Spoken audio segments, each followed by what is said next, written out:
প্রিয় বন্ধুরা, আশা করি সবাই ভালো আছেন। আজকের মতো আমিও অনেক ভালো আছি। তো যাই হোক, যে হালায় থাকি সবসময় ভালোই থাকি। একটু চাপে আছিলাম, কাজের ব্যস্ততাও ছিল। তো যাই হোক, সেজন্য কারো পরিবারে যুক্ত হতে পারে নাই। তো আমাকে যারা ভালোবাসেন তারা নিশ্চয়ই আমাকে ভুলে যান নাই।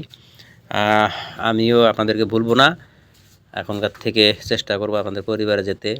কারণ সবসময় আপনাদের ভিডিও দেখি, যাদের ভিডিও দেখি না দেখলে পরে ভালো লাগে না। আরেকটি অসুবিধা হলো যে পেন্টের কাজ করলে আসলে তো দিনের বেলায় মোবাইলটা একটু ইউজ কম করতেই পারি, ওই ফোন টোন আসলে উঠাই। তো যাই হোক, আজকে একটা কথা মনে পড়লো, সেই কথাটি আপনাদের সাথে শেয়ার করবো আর কি। তো রাস্তা দিয়ে যাচ্ছি, গ্রাম অঞ্চলে কাজ করতেছি। রাস্তার দুই ধারে যে সবুজ ধানের ছবি অনেকটাই ভালো লাগছে দেখতে দেখতে। মোটামুটি এক পাহাড়ি এলাকায় এসে বললাম।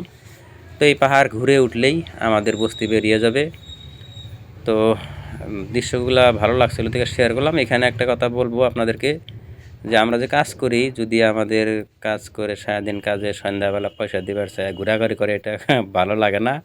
গৃহস্থ যারা আছেন, যারা আমাদের মতো শ্রমিকদের কাজ করান, যদি সেরকম পয়সাটা সময় মতো যখন দিতে চান তখনই যদি দেন ভালো লাগে। সারাদিন কাজ করে যে সন্ধ্যাবেলা পয়সার জন্য বসে থাকতে রাত 10টা বেজে যায়, সেগুলো টাকাতে কোনো কাজ হয় না। তো বেশিরভাগই আপাতত আমার ক্ষেত্রে এরকম হয় দেখা যায়। তো যাই হোক, হয়তো অনেকে এরকম করেন আবার পরে দিয়ে দেন। তাদের কাছে যদি ভিডিওটা যায় তারা খারাপ পাবেন না।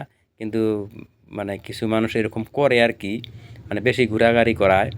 তো এরকম করলে সেই টাকাটা দিয়া কোনো কাজে আসে না। সময়ের মার্কেট সময় করা যায় না, সময়ের যে প্রয়োজনীয় জিনিসগুলো দরকার সেগুলো আনা যায় না, একটা বিপদে পড়ে যায় আমরা।